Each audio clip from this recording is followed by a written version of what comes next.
berleha-leha, CT scan nggak bisa misalnya. Sebentar kami ke toilet dulu sampai 15 menit balik, kemudian balik, nggak bisa.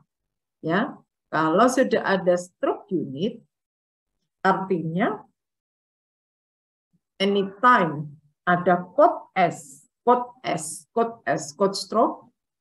Ya, kalau code blue itu biasanya pasien mendadak tidak sadar atau ada gangguan karena suatu tindakan dan sebagainya, maka code S itu adalah panggilan kalau ada pasien stroke. Code S, itu radiografer harus lari menuju senjatanya, yaitu CT scan. Ya. Nah, time is imaging artinya satu teknik pilihan, ya, yang bisa menyelamatkan pasien-pasien dengan stroke. Terutama stroke pembuntuan. Kalau stroke perdarahan kita masih tidak seberapa urusan dengan waktu. Tapi kalau stroke infark, waktu itu sangat punya kaitan dengan kecacatan atau kematian.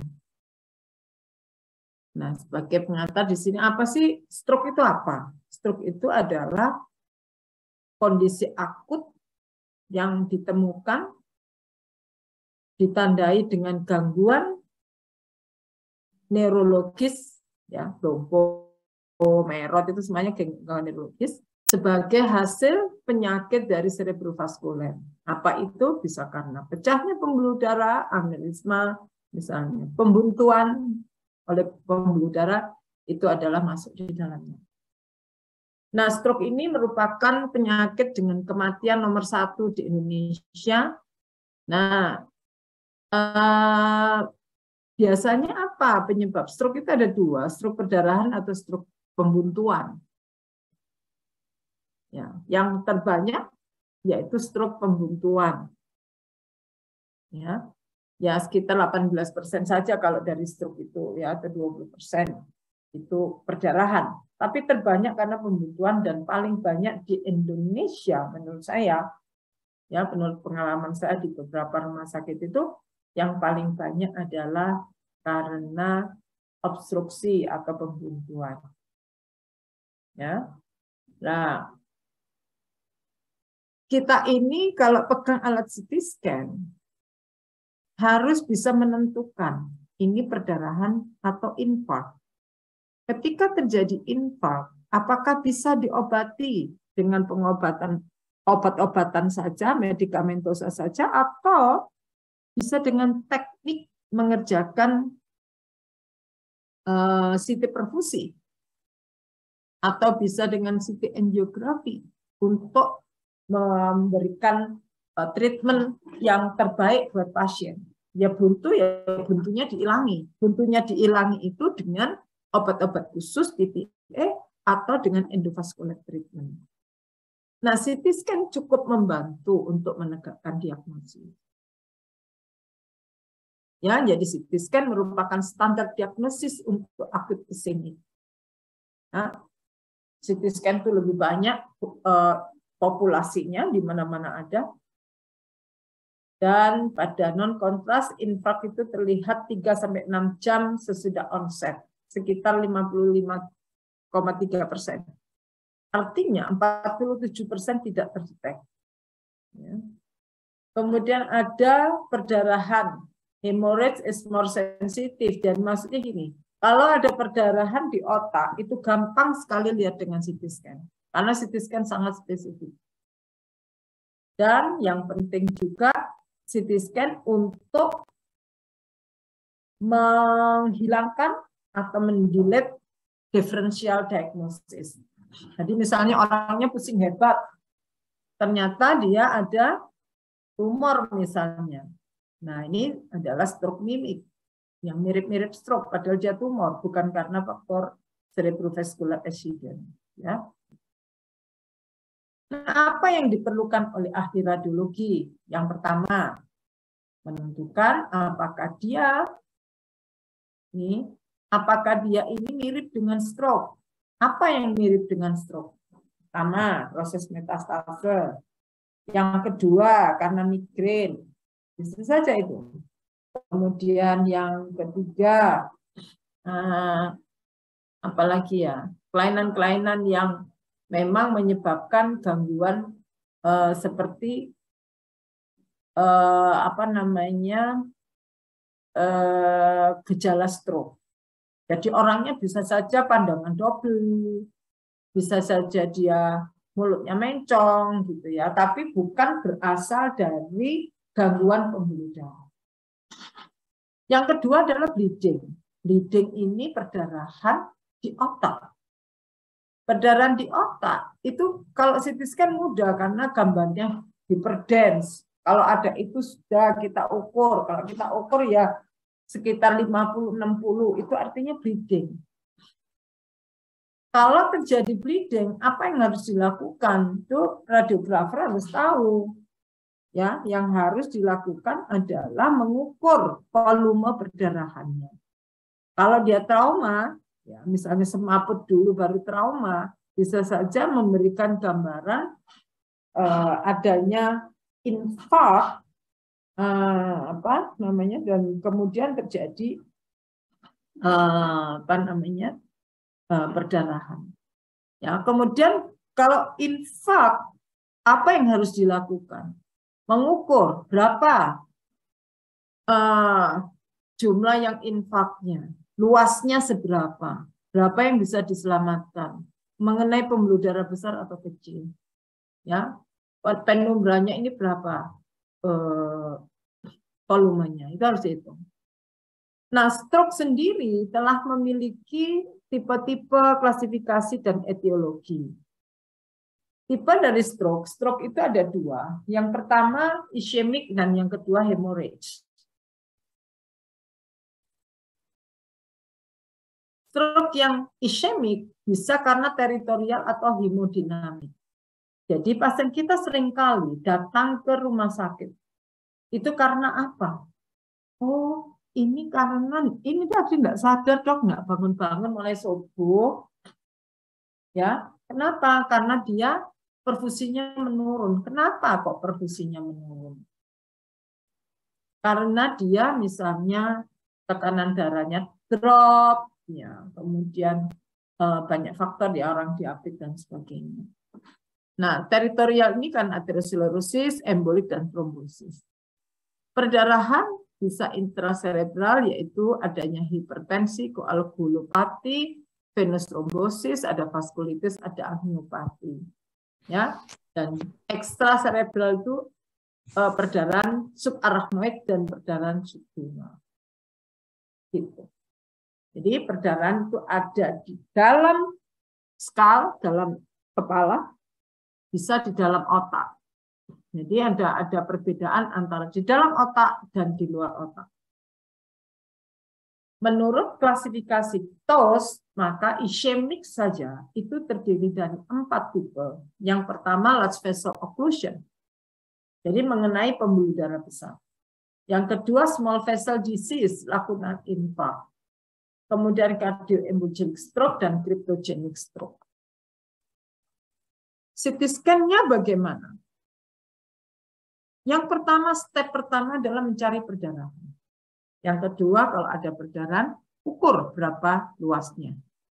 Apakah ini sudah masuk kategori operasi atau enggak operasi?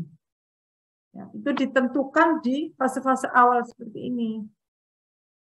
Ya, kemudian ada rapid intervensi, diperlukan enggak rapid intervensi, cepat-cepat enggak, ya. Nah, maka CT scan itu bisa menjawab, ya. Bagaimana caranya imaging itu bisa menjawab bahwa dia tadi itu telah terjadi stroke dan seberapa luasnya. Contoh seperti ini. Ini ada perdarahan di dagingnya otak. Karena perdarahan ini mepet dengan ventrikel, maka perdarahan ini bocor ke ventrikel. Ini lihat, ventrikel kiri, ventrikel kanan. Ya, jadi kalau ada perdarahan semacam ini, radiografer tugas untuk melakukan pengukuran jumlah darah. Hanya saja darah di ventrikel ini sebaiknya tidak masuk di dalam hitungan, karena yang dicari adalah di dalam dagingnya, dalam parenkim. Yang dalam ventrikel tidak perlu diukur. Ya. Nah, dikatakan bahwa kalau ukuran dari perdarahan di dalam otak itu ada indikasi operasi atau tidak. Ya. Pasien kalau cukup luas, ya tentu dilakukan evakuasi dari darahnya, ya, dan evakuasi dari darah yang ada di otak tentu mempertimbangkan banyak hal. Bisa nggak melalui bawah, bisa nggak harus lewat atas, dan seterusnya. Nah, tugas kita adalah memberikan fasilitasi kepada operator untuk mengukur berapa volume dari perdarahannya. Ya. Baik. Ini juga perdarahan. Ya, ada perdarahan di ruang arachnoid. Nah, ini bisa jadi pencetus perdarahan. Ya. Ini perdarahan arachnoid di sisi lebih atas. Kalau ada perdarahan di ruang arachnoid, maka kita mencari sampai sejauh mana perdarahan itu. Apakah hanya di daerah arachnoid saja atau ada di tempat lain, misalnya di intraventrikel atau extraventrikel. Ini tanda bahwa ada pecah pembuluh darah di ekom ini, atau di anterior, di ekom itu di sini ya, ekom itu di sini perdarahannya. Atau di daerah middle, ya. Nah, ruptur dari aneurisma ini menimbulkan perdarahan ruang arachnoid. Mana CT angiografinya kok enggak kelihatan? Ya di sini, kelihatan di sini ya. Ini adalah ini perbatasan antara middle cerebral artery ya, dari ujung. Salah satu tempat favorit atau tempat lokasi dari aneurisma terbanyak diantaranya adalah selain ekom itu ada di middle cerebral artery. Baik, ini perdarahan ya sampai di puncak di atas, dan ini bukti bahwa dia ada aneurisma. Itu ya, saya berharap apa yang saya sampaikan ini mendarah dan mendaging. Coba saya tanya sih, on cam ya, boleh on cam ya. Selama ini kalian praktikum di mana ya? Bagas sekarang praktikumnya di mana? Untuk PKL ya dok ya? Ya. PKL saya yang di semester 5 itu di Kediri, di semester 6 di Gresik dok. Itu pegang CT scan enggak? Iya dok. Biasanya pakai kontras enggak kalau pakai pasien acute stroke? Kalau untuk stroke enggak pakai dok. Ya. Agak repot ya kalau tidak pakai ya, karena kan buntunya sampai mana kita juga nggak tahu, ya kan? Perfusi juga nggak tahu. Tapi ya itulah kondisi yang kita hadapi sehari-hari. Tidak semua dari protokol yang kita sampaikan itu bisa dituruti, ya kan? Pertimbangannya banyak. Oke, coba saya share sekali lagi.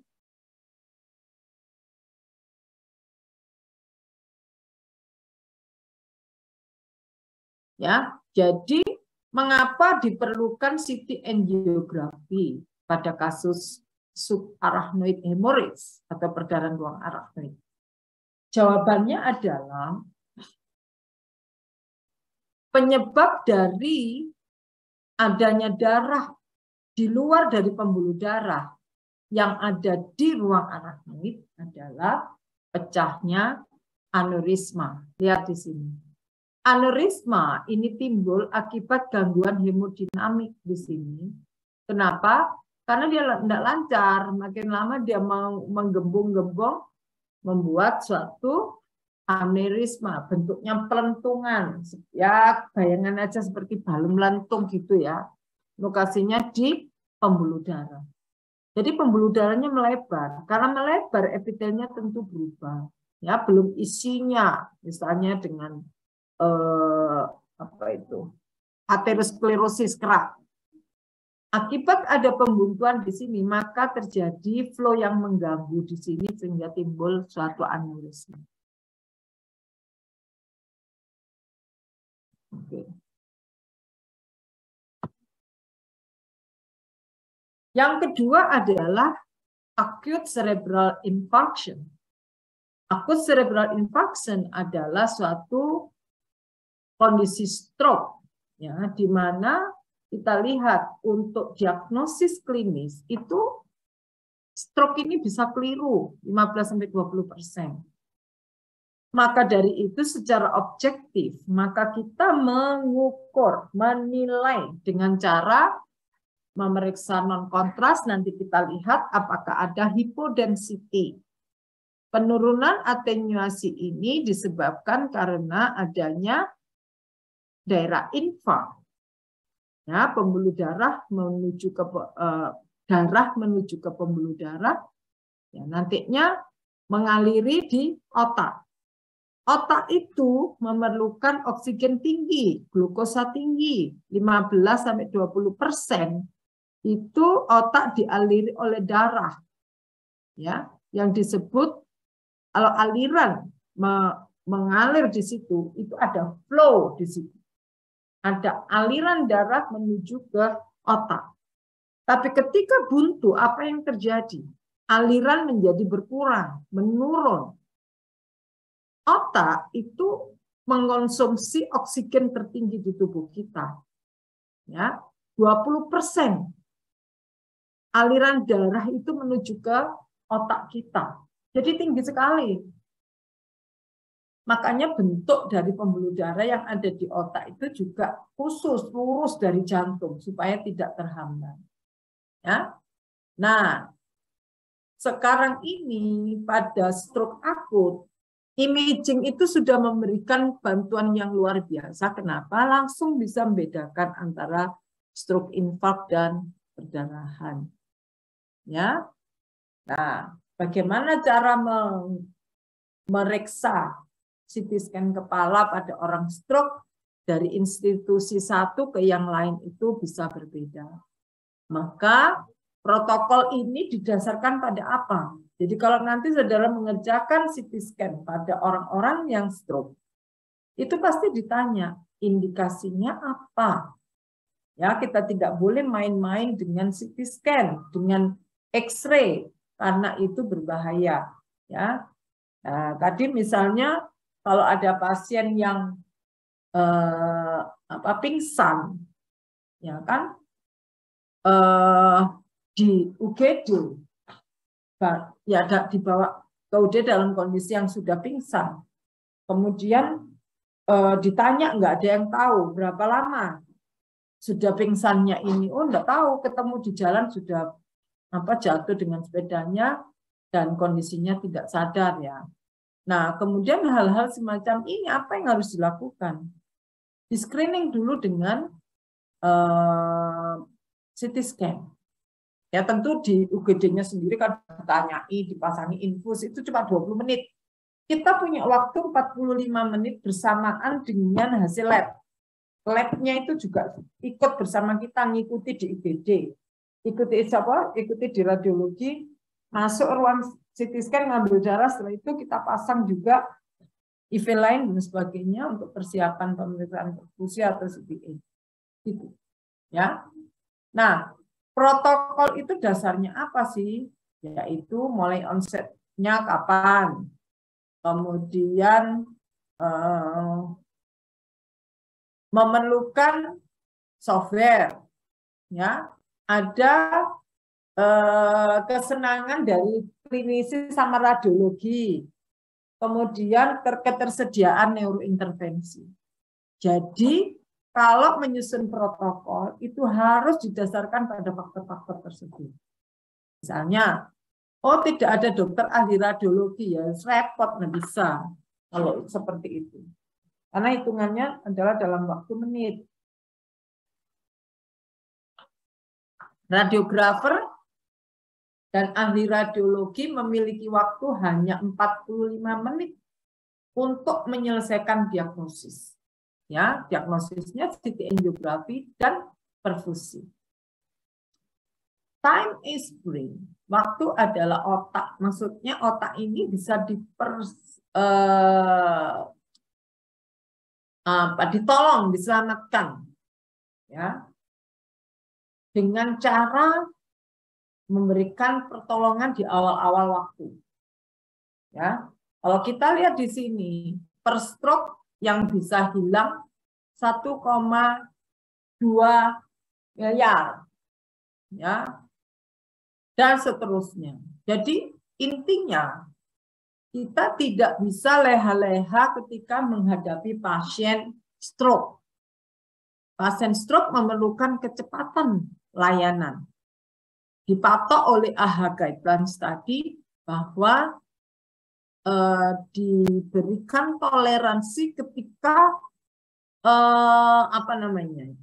ya mesti cepatlah, dalam waktu 3 jam awal itu harus sudah ditolong. Ya, kalau kita lihat per menit aja segini, per second sekian, jadi bisa saja kerusakan itu bisa di kilometer seperti ini. Ya, nah pembuluh darah yang besar itu nanti bisa divisualisasikan dengan baik dan bisa kita hilangkan trombosisnya. Nah, syaratnya adalah dia sudah di CT perfusi dan CT angiografi. Ya. Baik. Ya. Kita punya 10 menit untuk apa? Review PA artikel. Timnya, ya, persiapan tim. Laboratorium juga, ya, kemudian radiologi. Ya, radiologi dan lab juga di sini 45 menit. Ini yang juga ini ya, membutuhkan kolaborasi antara ahli radiologi, radiografer, dan teman-teman laboratorium. Karena waktu yang dibatasi, kita hanya boleh 45 menit. Ya, kemudian pertolongan medis, ya, pasang oksigen dan sebagainya. Dan pemeriksaan ini, yang pemeriksaan CT perfusi ini sekitar 60 menit. Itu sudah, itu dengan treatmentnya loh ya. Kalau labnya 45 menit. Jadi, apa yang harus dilakukan? Yang harus dilakukan adalah yang pertama, segera mengidentifikasi pasien itu stroke atau bukan. Yang kedua, jika ada indikasi, maka lakukan CT scan. CT scan apa? Yang pertama non-kontras. Yang kedua dengan kontras dan perfusi. Maksudnya CT angiografi dulu kemudian perfusi. Ya. Kenapa tidak perfusi dulu? Baca di jurnal. Ya, ada alasannya itu. Oke.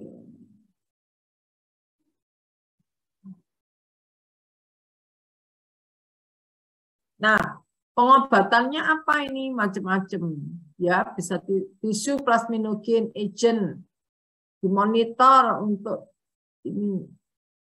ICH-nya dimonitor tambah gede apa enggak?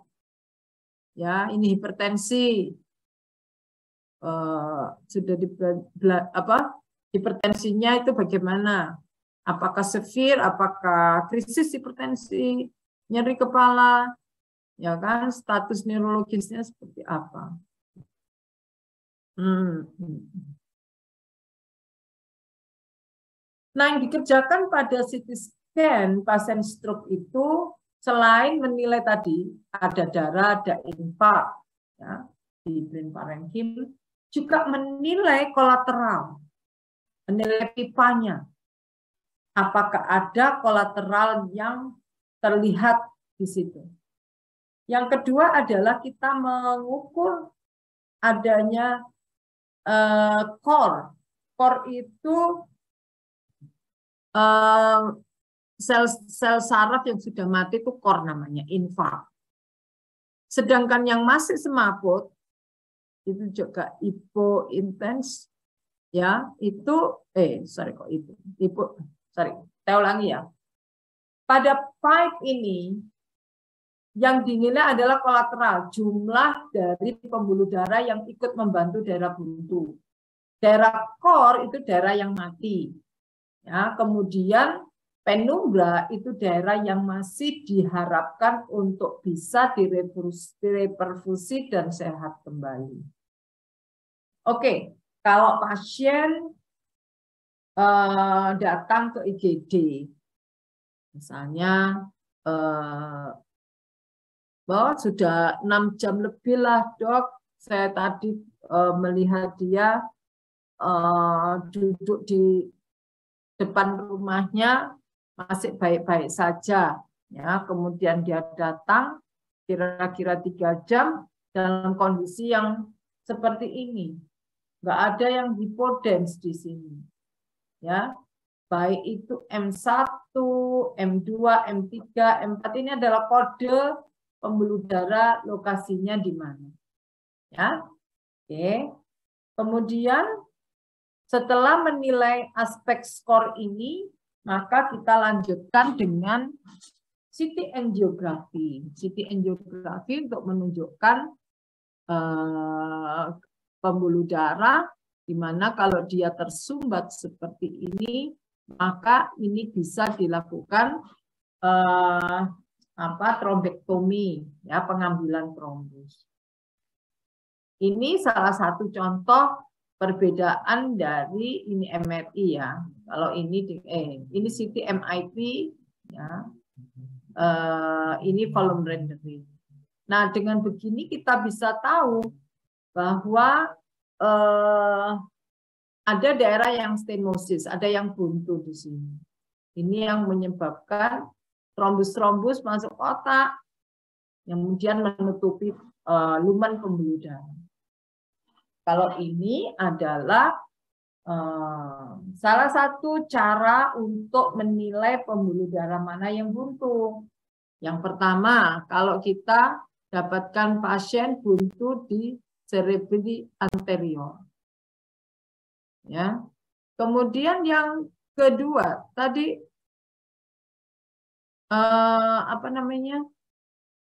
kita lihat di sini ada pembuluh darah middle cerebral artery yang buntu, maka gambarnya separuh otak sebelah kanan, ya. Maka hemiparesisnya atau lumpuhnya sebelah kiri. Ini menyangkut hanya M2 saja, ini M2 yang bawah. Dan seterusnya, ya. Jadi dengan MRI ini sensitif sekali untuk lihat daerah infark.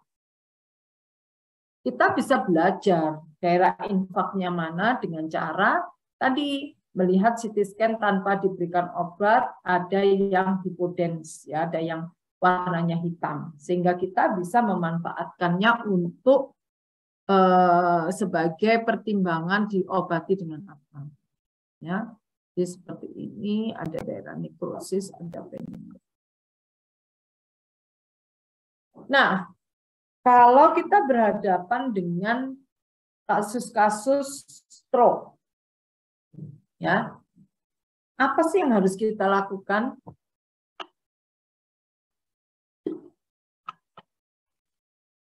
Tadi kalau menurut Toss Classification, ada pembuluh darah yang buntu, ada pembuluh darah yang halus, dan yang lain-lain. Nah, ini sekarang pembuluh darah yang besar, kalau kebuntu, itu akan terjadi yang disebut daerah core atau infark. Wes mati, tidak bisa bangun lagi, sudah rusak ini. Tapi ada daerah yang bisa diselamatkan, ada daerah yang bisa ditolong asalkan dengan cepat, ya. Itu ini, yang di sini ini, di luar. Pada umumnya seperti ini. Nah, ini istilah-istilah. Apa sih yang disebut core? Core itu adalah daerah infark yang tidak bisa diselamatkan. Yang apa? Tidak bisa diselamatkan, tidak bisa balik, sudah mati. Dikatakan bahwa dia flow-nya itu kurang dari 30%. Nah, bagaimana kalau dengan apa namanya MRI atau CT scan? Bagaimana? Dikatakan kalau ada penurunan cerebral blood flow hingga kurang dari 30%, maka akan terjadi infark. Ya, coba saya ulangi sekali lagi yang di sini. Ya, ketika darah itu membuntu di pembuluh darah, ya, nih buntu, maka apa yang terjadi? Daerah yang tidak mendapatkan aliran darah ini, ada bagian yang mati dan ada bagian yang pingsan. Nah, yang bisa hidup kembali itu yang pingsan ini. Kalau yang mati udah nggak bisa kembali. Kalau yang belum mati ini terjadi ischemic atau ini oligemia. Jadi menurun pembuluh darahnya, alirannya. Ya, yang ditinjau pada orang stroke itu lebih banyak ke arah perfusi. Ya, begitu. Oke, ada yang disebut core, ada yang disebut penumbra. Core ini darah yang mati, penumbra adalah darah yang masih pingsan, bisa hidup kembali. Nah, di sini threshold yang digunakan itu adalah untuk penumbra itu 6 second per detiknya. Oke, sekarang CT perfusi. Sebelumnya kita boleh diskusi dulu. Monggo kalau ada yang perlu didiskusikan, silakan.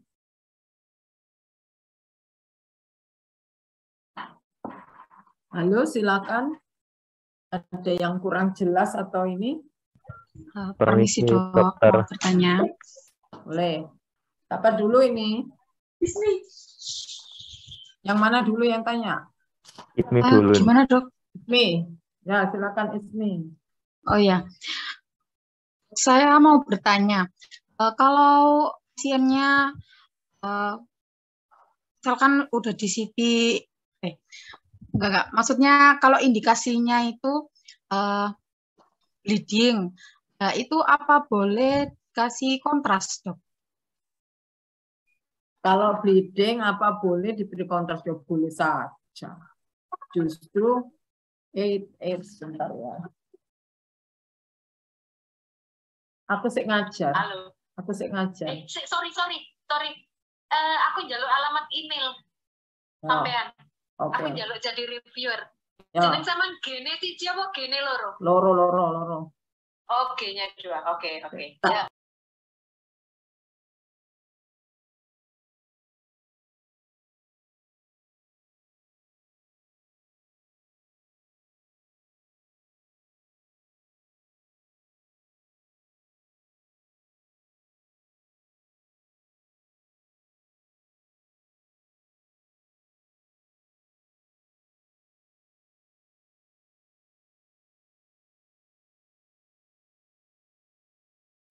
Bentar ya, situ. Sebentar. Ada situ.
Ya, Ismi tadi gimana Ismi? Ya dok, Yang kalau kontras tadi misalkan ya? pasiennya itu Ya. indikasinya itu TVA bleeding, lah itu kita apa boleh menggunakan kontras? Sangat boleh. Contoh misalnya, pasien ini ada stroke bleeding, kita ingin tahu sumber pembuluh darahnya yang menyebabkan tadi perdarahan itu. Sangat boleh. Misalnya, itu yang ICH ya, intraparenkim. Pasien yang saya tunjukkan ini kan perdarahan ini. Ini loh Ismi.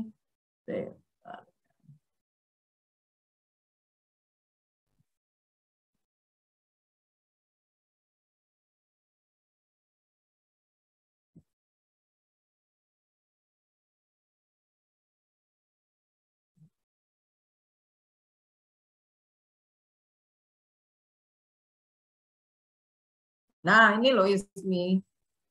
Ini pasiennya ada perdarahan di ruang arachnoid. Kan darah ini. Ada perdarahan. Ini pasien dikerjakan dengan CT angiografi supaya kita tahu adanya aneurisma. Gitu. Ya, jadi sangat boleh. Justru kalau di sini lokasinya mengerjakan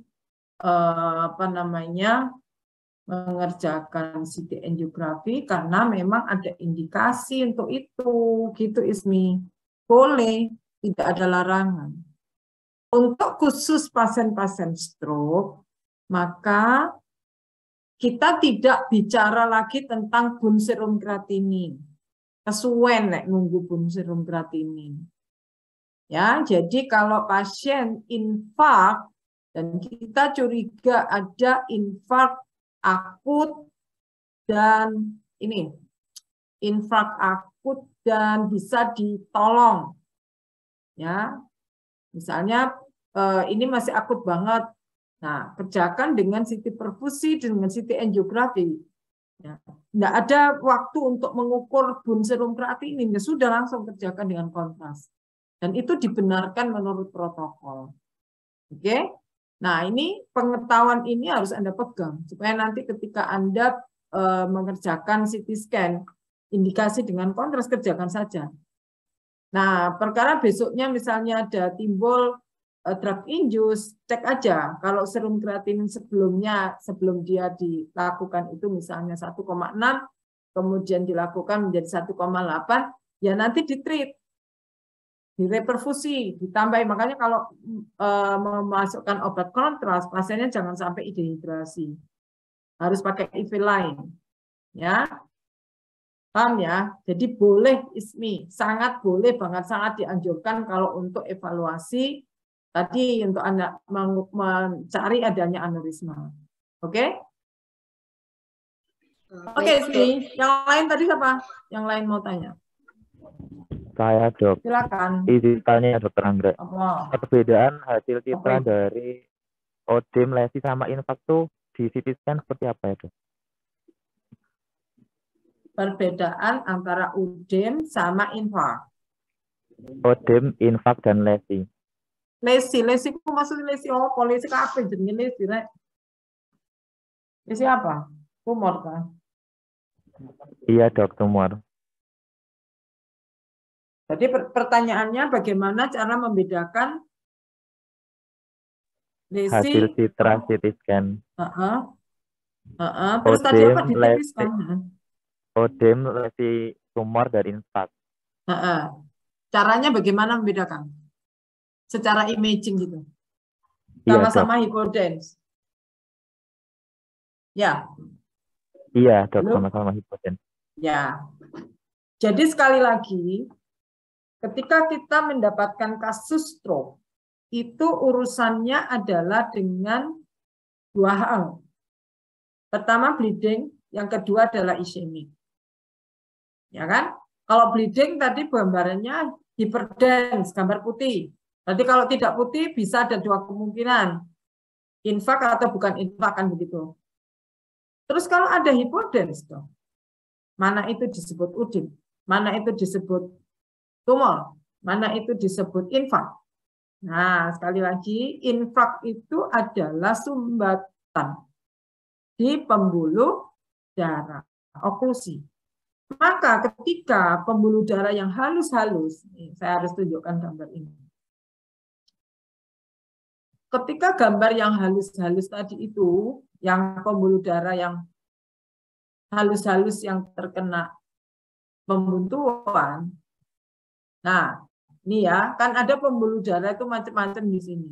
Ini ada pembuluh darah halus kena di sini, maka gambarnya adalah bintik-bintik kecil-kecil. Ya, di daerah basal ganglia, di daerah basal ganglia ini. Kalau dia mengenai pembuluh darah besar, misalnya ini buntu, ini gambarnya seperti ini luasnya. Nah, siapa tadi yang tanya? Yang tanya siapa namanya?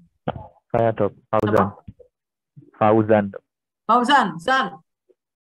Fauzan, kalau pembuluh darah besar yang terkena di sini, middle cerebral artery, maka ini ada luas teritorinya itu di sini. Ya, meliputi frontal, temporal, parietal, ya itu aja sih ini. Jadi daerah yang cukup luas ini. Maka ketika ketika misalnya di sini, ketika Fauzan mendapatkan hipodens yang luas seperti ini, atau luas seperti ini kan ada bagian yang tidak ikut, yang di sini. Nah, ini kena semuanya. Maka itu menandakan adanya yang luas. Jadi keseluruhannya jadi hipodens di daerah teritori tersebut. Kalau udem dong. Nah, kalau udem sekarang pertanyaannya, udemnya karena apa? Misalnya, kok ada tumor di sini? Ya nggak keseluruhan dong yang hipodens, pasti ada bagian yang masih ada jaringan otak yang baik. Itu ya, jadi harus ada penyebab udemnya dulu. Misalnya post trauma udem, ya pasti ada penyebabnya, ada traumanya, ada kontusinya misalnya. Sedangkan kalau tadi lesi tumor, ya pasti ada tumornya. Kalau ini kita lihat, kan rata, tidak ada tumor. Rata, tidak ada tumor. Kan gitu. Jadi bagaimana caranya? Ya membedakan bentuk. Ya, bentuknya, bentuk itu berpengaruh. Kalau bentuknya tadi menyerupai daerah satu teritori begitu, yaitu pembuluh darah. Berarti satu daerah yang diberi makan oleh pembuluh darah itu, maka itu adalah infak. Ya, kalau udem harus ada penyebabnya, tidak mungkin ujuk-ujuk udem. Udem itu harus ada proses dulu. Misalnya trauma dulu, ada kontusi, ada tumor dulu, baru udem, kan gitu. Ya, Fauzan ya, di mana Fauzan? Fauzan sudah bisa terima? Ya Dok, sudah. Terima kasih Dok. Sama-sama. Ada lagi sebelum saya teruskan? Saya Dok, Robi. Ya, silakan. Ini Dok, saya mau nanya Dok terkait stroke kan sebenarnya ketebalan dalam irisannya CT scan ini perlu nggak Dok? Maksudnya sekiranya dokternya itu sudah membaca, sudah menemukan oh kalau itu stroke gitu, apakah itu sudah cukup atau perlu gambaran detailnya lagi gitu? Semakin detail makin bagus. Kalau kepala kan sudah tertentu irisannya, ya kan?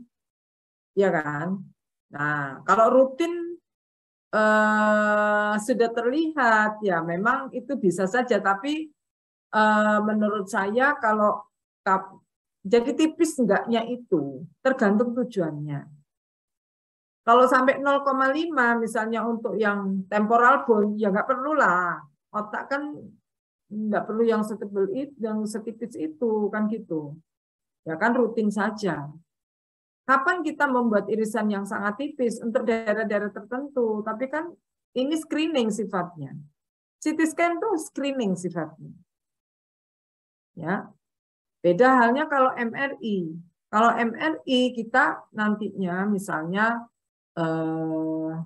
untuk daerah tertentu yang tidak bisa kita jangkau dengan irisan yang tebal, kita harus membuat tipis. Misalnya daerah fossa posterior, itu wajib hukumnya membuat irisan tipis.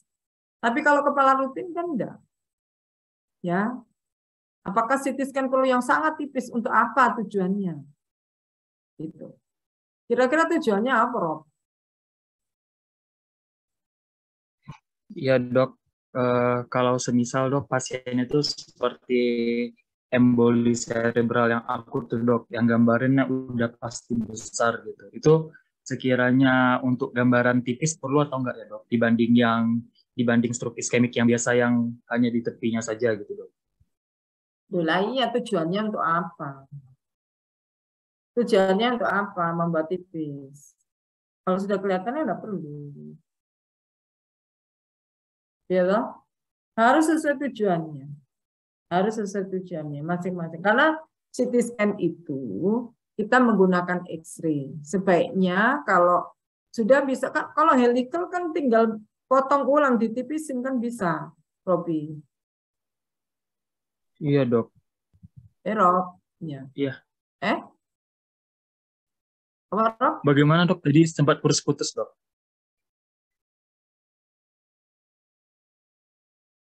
Iya, suaramu putus-putus. Jadi begini loh, Rob. Kalau menggunakan multifocal, itu kan tinggal membuat irisan ulangan yang lebih tipis, bisa kan? Kan helical datanya 3D, ya kan? Rob? Iya dok, paham dok. Berarti biar tidak mengulang gitu ya dok ya, sistemnya. Ya. Terima kasih dok. Sama-sama. Nah, nanti ketika kita belajar perfusi, nanti saya singgung tentang perfusi. Kalau perfusi beda loh ya. Perfusi itu tergantung dari alat yang kamu miliki. Apakah dia memiliki software untuk memeriksa 4 cm, 8 cm, atau whole brain, itu beda. Beda sekali. Ya. Oke, saya teruskan dulu ya. Nah, sekarang CT perfusi. Gunanya untuk apa CT perfusi? CT perfusi itu untuk melihat perfusi jaringan otak.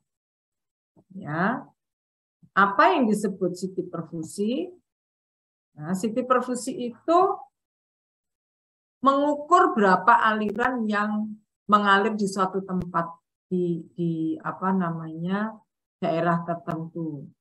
Kalau kita melihat di sini kanan kiri kelihatannya masih simetris, tidak ada yang hipodens, diberikan kontras juga hampir sama kanan kiri.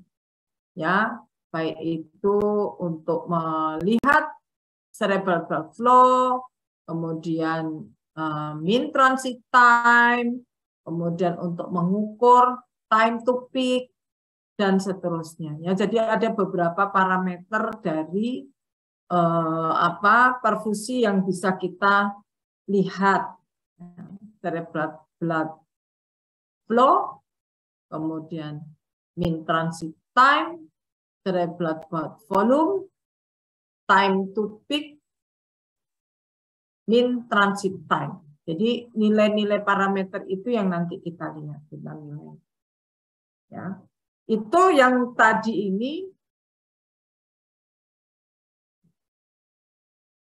ini yang normal, kanan kiri hampir mirip sama.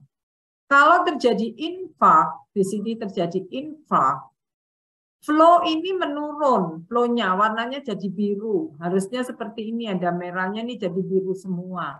Berarti ini terjadi infark. Meskipun di sini belum terlalu banyak berubah pada non-kontras. Kemudian kita lihat ini adalah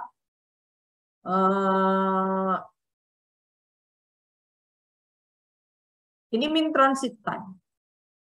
Mean transit time itu adalah waktu yang dibutuhkan oleh darah untuk mencapai maksimum.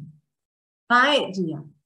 Kalau aliran ini lambat, perfusi menurun, aliran lambat, maka untuk mencapai puncak itu membutuhkan waktu yang panjang, maka dia menjadi merah.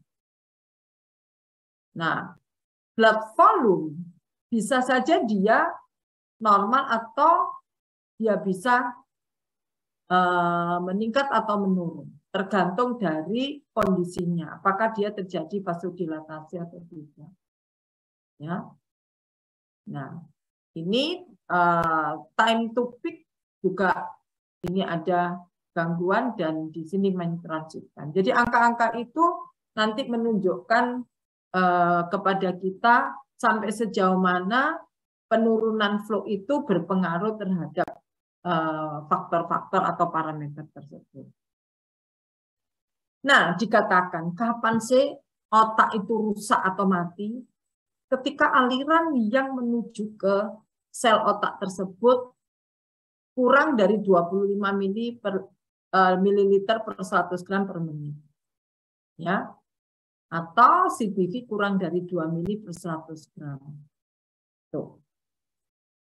Nah, gambar yang kita peroleh ketika kita mengukur hasil akhir yang diharapkan untuk pengukuran pasien infrak itu adalah ini, yaitu pengukuran daerah yang mati, daerah infak warna pink ini, dan daerah yang menurun flow-nya, yaitu hipoperfusi yang warna hijau.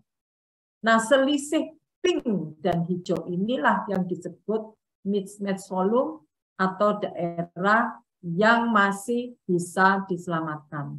Daerah menurun, dikurangi daerah yang mati, tinggal daerah yang masih semaput. Ya, yang masih pingsan, daerah pingsan itu yang bisa diselamatkan. Ya, ada time to peak, waktu yang dibutuhkan untuk menuju ke puncak. Mean transit time, yaitu waktu yang dibutuhkan dari perjalanan dari arteri menuju ke vena melalui kapiler. Ya, jadi ini nanti semua secara otomatis itu bisa dilihat, bisa dinilai. Jadi kita nggak usah khawatir kalau mengukur ini secara ada perhitungan matematikanya itu sudah otomatis akan keluar di situ. Ya. Baik, kalau di sini blood volume, ini volume itu berada yang di bawah arsiran ini. Ya, ini volume yang melalui pembuluh darah per unit time per 100 gram jaringan otak. Ya, di mana karena ada autoregulasi. Jadi otak itu Tuhan tuh kasih kita luar biasa. Aliran darah arteri menurun, maka dia akan mengatur dirinya dilatasi. Ya, terjadi dilatasi. Ya, supaya dia tidak terlalu turun darah di situ. Ya. Tensi pada saat dia terjadi infak tidak boleh diturunkan karena itu upaya tubuh untuk dia bisa mengaliri, tingkatkan tekanannya. Gitu. Hanya kan mungkin ada yang stroke kemarin sampai 200, sampai 240. Nah, seperti itu apa? Adalah upaya tubuh untuk mengatasi kekurangan aliran tadi. Gitu. Tadi yang mismatch sudah saya jelaskan ya. Oke.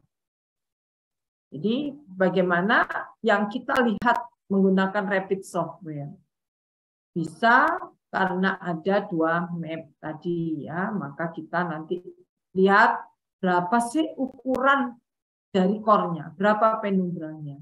Ya, dengan cara mengukur satu persatu pada sekian persen nanti akan dapat seperti kalau kita di CT tadi ya. Baik, sebelum kasus boleh silakan untuk berdiskusi tentang CT perfusi sebelum saya lanjutkan ke kasus.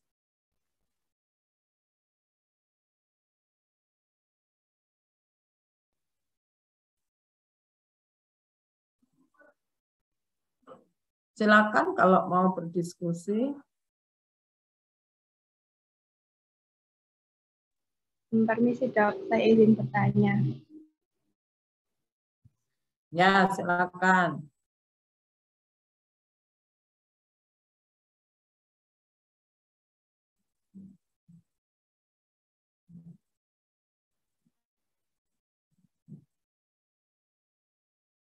Saya izin bertanya.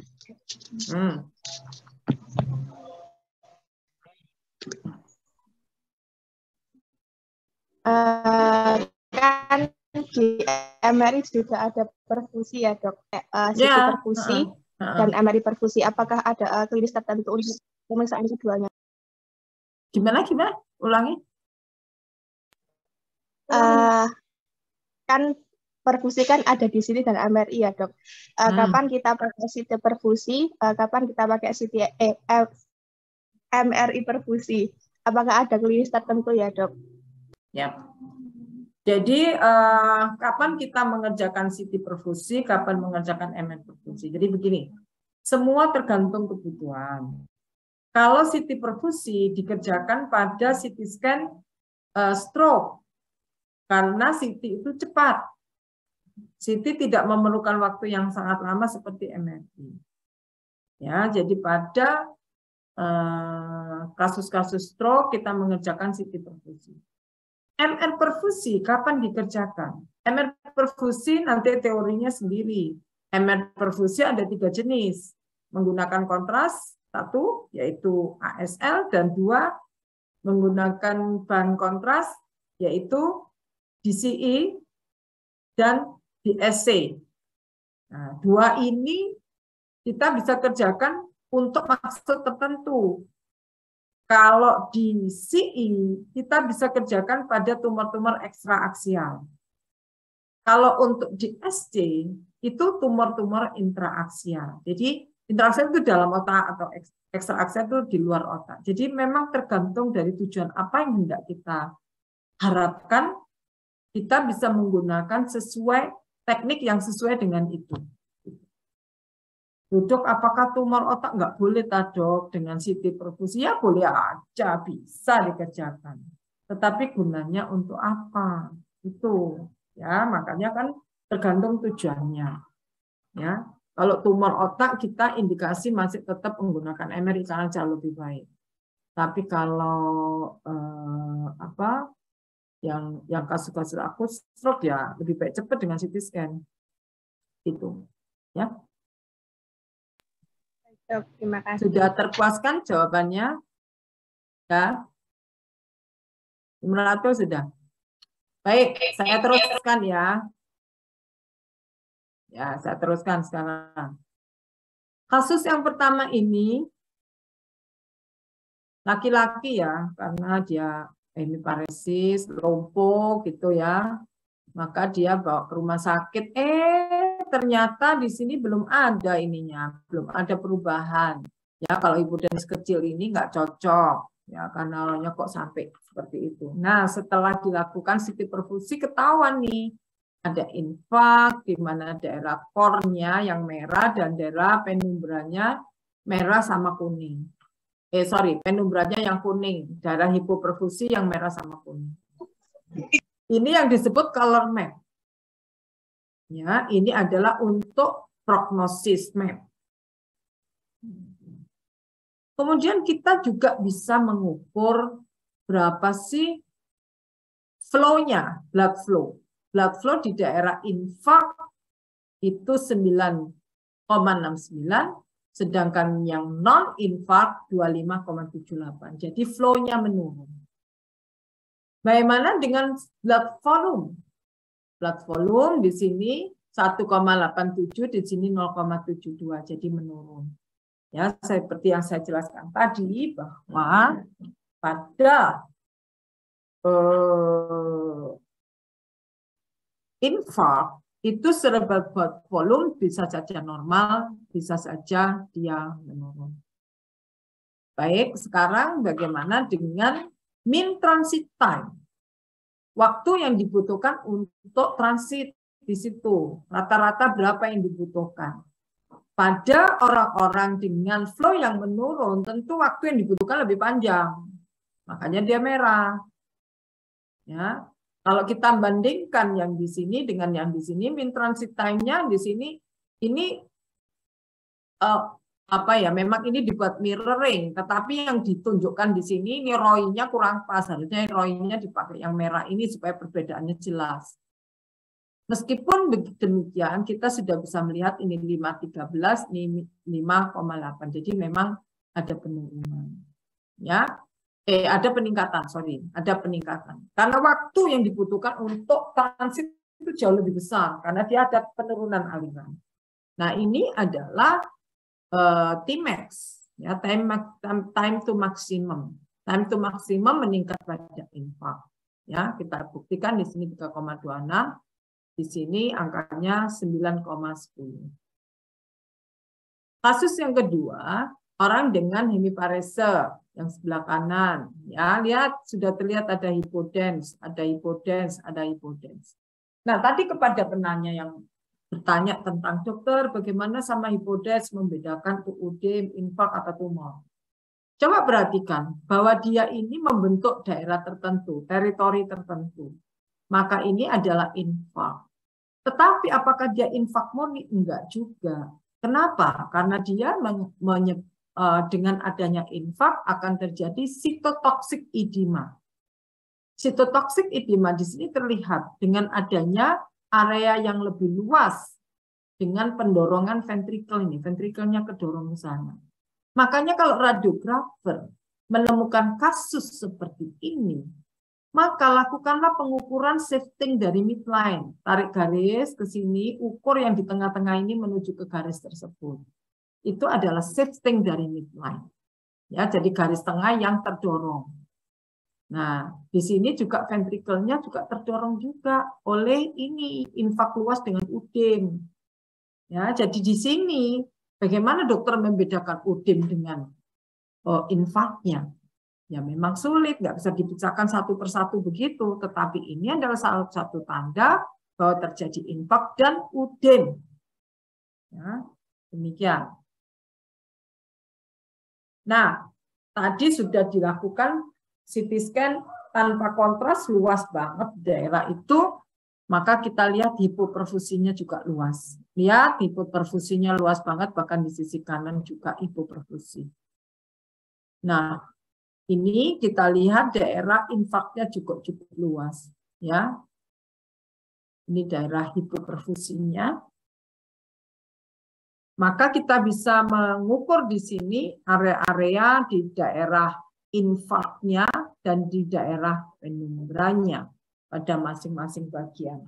Ya, lihat bahwa pada daerah infak itu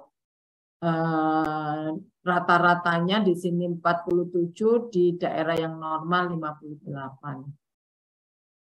Ini adalah prognosis map, sehingga infak dan daerah penumbranya bisa ditentukan. Ya, kalau luas begini ya memang agak susah untuk sembuh ya.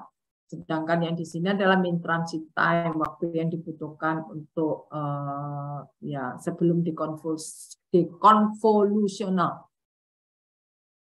Baik, saya teruskan. Pasien yang ketiga, umur 55 tahun, perempuan, datang karena left hemiparesis. Ya, ini dilakukan nih tanpa kontras. Tadi ada yang tanya tanpa kontras, maka kita cari apa ada hypertension. Di sini ada dari MCA menuju ke kanan.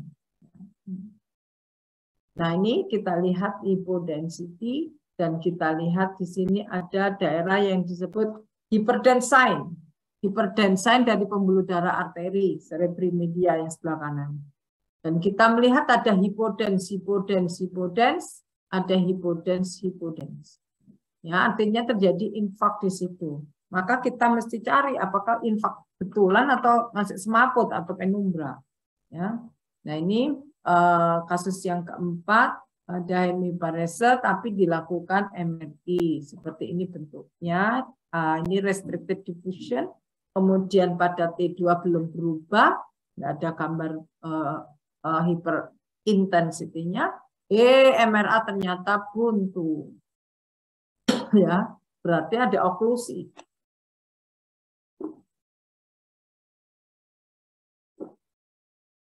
Dilakukan di SA, sini benar-benar buntu.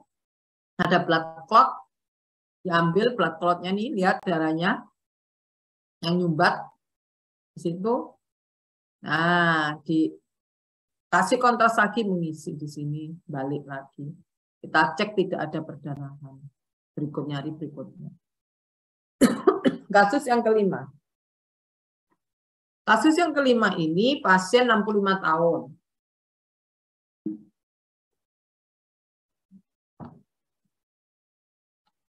Kemudian dilakukan pemeriksaan CT non kontras tidak menunjuk. Ya, ada sedikit ini. Sedikit ya, ini juga ada hipodensipodensipodes.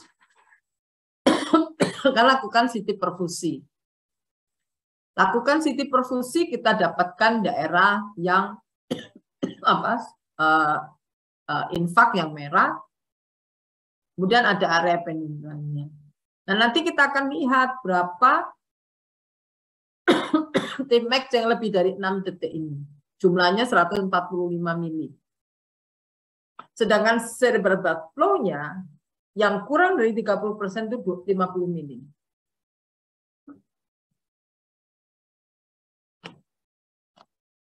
Dilakukan mismatch.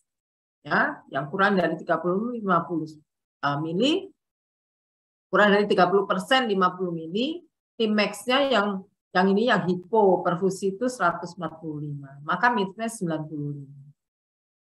Ya, mismatch ratio dibandingkan ya ini dengan rasio antara infak dengan yang hipoperfusi itu 2,9. Nah, kalau kita melihat yang cukup luas infaknya, maka biasanya tidak memberikan hasil yang baik. Nah, yang banyak sekarang ini kita pelajari adalah CT angiografi pada kasus-kasus infark. Untuk menentukan lokasi oklusi dari pembuluh darah yang diperiksa, yang kedua adalah adanya kolateral. Inilah yang dicek, yang diperiksa. Karena banyaknya kolateral ini menentukan prognosis. Orang-orang yang pembuluh darahnya baik biasanya bisa sembuh dengan baik, gitu. Ya. Oke, sebagai suatu kesimpulan tadi ya bahwa radiografer itu anggota tim, jadi harus aware, harus care bahwa pekerjaan mulia Anda adalah aktor utama di dalam diagnosis, dalam menit-menit awal itu Anda adalah primadonanya lah begitu. Maka lakukan pemeriksaan CT scan non kontras dulu, ya. Setelah non kontras kita tentukan bahwa ini adalah ya tentu dokter ahli radiologi yang menentukan bahwa ini bukan perdarahan atau perdarahan. Ketika kita tidak melihat adanya perdarahan, maka disitulah letak pemeriksaan selanjutnya, baik itu CTA maupun CT perfusi. Ya, jadi saat ini sudah berkembang pengobatan untuk endovascular treatment atau TPA, tissue plasminogen activator. Di situ menunjukkan bahwa ada tempat untuk menyelamatkan sel-sel otak yang masih semaput tadi, masih pingsan, bisa hidup lagi gitu. Ya. Nah, radiografer itu harus memiliki kapabilitas untuk mengerjakan ini. Di dalam teamwork yang masang, tentu pasangannya ini enggak bisa kalau ukuran kecil. Ya, harus ukuran paling tidak 18. Maksimal itu 20. Itu enggak bisa lagi, jangan ditawar lagi. 20 aja masih sering ekstravasasi. Jadi makin bagus ketika menggunakan jarum nomor 18. Ya, tentu dengan teknik yang betul, dengan tadi kecepatan kontrasnya juga harus optimal. Nah, dengan demikian maka kita akan memberikan diagnosis yang tepat, diagnosis yang memang sesuai. Ya, kita kerjakan CT angiografi, kita istirahat 3 menit, baru kita kerjakan untuk CT perfusi. Nah, CT perfusi sendiri bukan tanpa tantangan, juga sama dengan tantangan. Karena apa? Seringkali teknisnya itu nggak pas ya. Kemudian sulit diinterpretasi. Nah, kemudian CT perfusi juga apa namanya, pada pasien-pasien yang acute stroke juga kadang-kadang kalau pasiennya tidak kooperatif juga agak merepotkan. Tetapi dari sini kita bisa mengetahui, bisa memahami ada daerah-daerah yang disebut core, ada daerah yang disebut penumbra, ada daerah mati, ada daerah penumbra. Kalau penumbranya itu luas, core-nya sedikit, itu tempat yang baik dilakukan reperfusi. Reperfusi itu bisa TPA, bisa dengan endovascular treatment. Nah, saya memprediksi ya, mungkin tidak lama lagi Indonesia juga akan booming terjadinya apa namanya, trombektomi yang tadi itu yang menggunakan intervensi. Ya, kalau ada fasilitas itu ya sebaiknya memang digunakan. Oke, demikian. Mungkin ada yang perlu didiskusikan lagi. Silakan.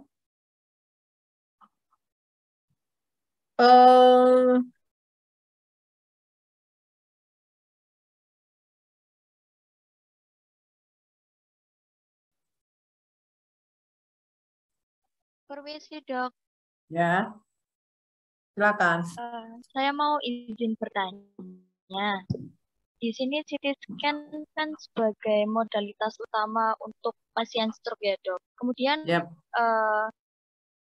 pasien stroke yang keadaannya bagaimana yang selanjutnya dilaksanakan MRI, Dok? Terima kasih. Jadi pasien-pasien setelah reperfusi 3 hari 27 jam itu berapa? 1 hari ya, 27 jam kemudian, maka kerjakan MRI untuk menilai reperfusinya itu berhasil atau tidak. Ya, jadi daerah yang mati, daerah yang infak, daerah core itu adalah terbaik diperiksa dengan DWI, diffusion weighted images. Ya, kalau misalnya waktu pertama diperiksa dengan CT scan, dengan CT perfusi, kita menunjukkan itu daerahnya kecil. Maka di MRI apakah betul sama? Ya, nanti itu dinilai. Gitu, Mbak. Kalau untuk stroke, kapan dikerjakan MRI? Setelah CT perfusi 27 jam kemudian untuk menilai keberhasilan dari reperfusinya atau pengobatannya. Gitu. Baik, Dok. Terima kasih.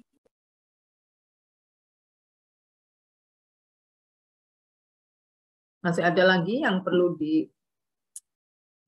didiskusikan? Kalau tidak ada tugas yang harus kan? Anda berapa ya jumlahnya ya? 51. Berapa itu? 52. 52, Dok. 52. Baik, berarti ada satu yang off ya. Dari 52 ya. Dibagi berapa kelompok ya untuk ini ya? Boleh enggak kalian membuat CT perfusi, jadi kan 50 tuh, 10 5 kelompok.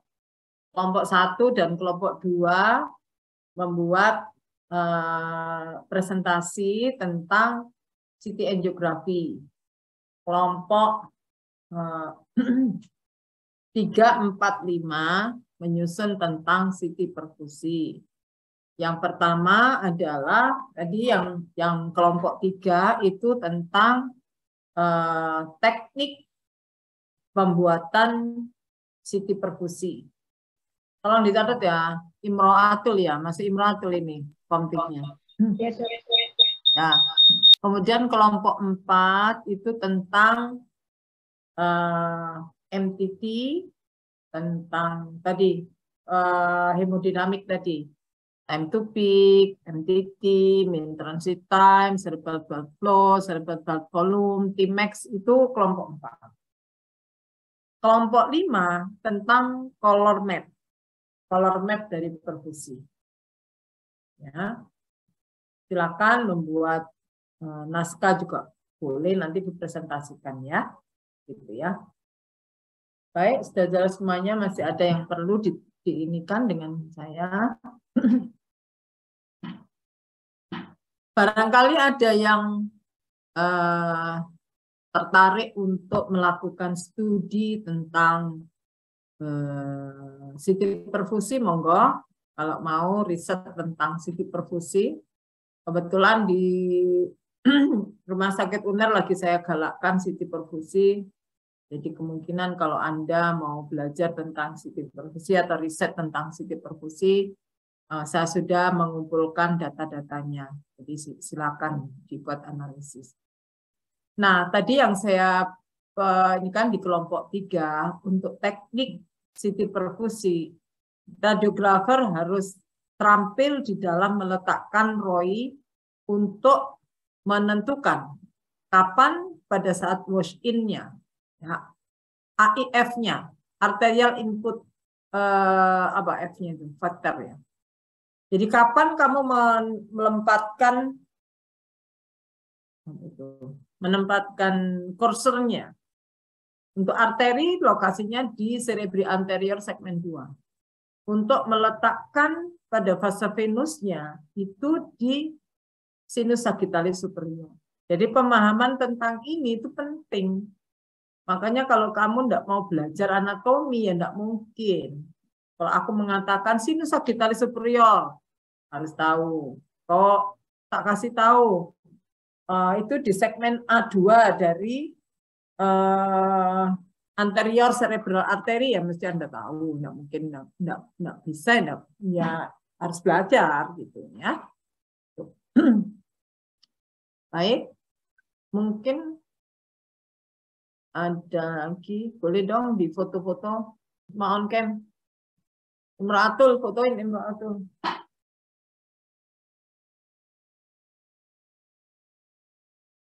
Saya bantu untuk screenshot ya. Ya, silakan.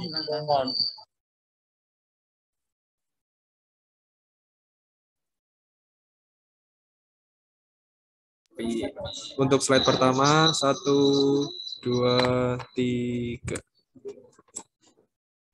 Untuk slide kedua, 1, 2, 3. Untuk slide terakhir, 1, 2, 3. Sudah, Dok. Terima kasih. Ya, monggo silakan kalau ada yang berminat, kalau mau riset tentang CT perfusi, boleh menghubungi saya ya. Oke, terima kasih. Sehat selalu. Assalamualaikum warahmatullahi wabarakatuh. Waalaikumsalam warahmatullahi wabarakatuh. Terima kasih, Dok. Terima kasih, Dokter. Sama-sama.